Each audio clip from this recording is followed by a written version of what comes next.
আসসালামু আলাইকুম প্রিয় দর্শক বন্ধুরা, আজকে নতুল্লাবাস এরিয়ায় দেখতে পাইতেছেন মানে সব কিছু আটকা,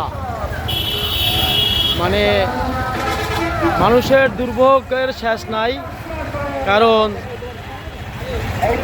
একটু হলেই রাস্তা অবরোধ, আন্দোলন, একটা দাবি দেওয়া জন্য রাস্তা অবরোধ, সড়ক পথে যানজট, রাস্তায় মানুষের সাধারণ জনগণের খুব দুর্ভোগ, তা দেখতেই পাইতেছেন। আসলে মুখে কিছু বলার নাই, কি বলবো।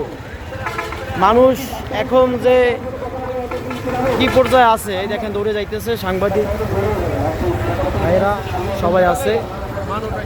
এখন বর্তমানে যে কি দুর্ভোগ মানুষের, আন্দোলন সংগ্রাম আর দুর্ভোগের শেষ নাই।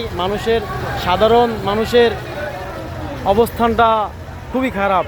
সাধারণ মানুষ কার সাথে কথা বলবে? কেউই নাই।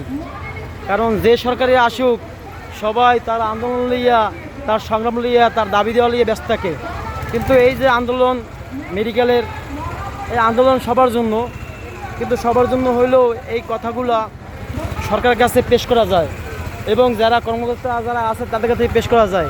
কিন্তু তা আমরা পেশ না করিয়া আমরা করি কি, জনগণের দুর্ভোগের জন্য রাস্তা অবরোধ, সড়ক আটকাই দিই।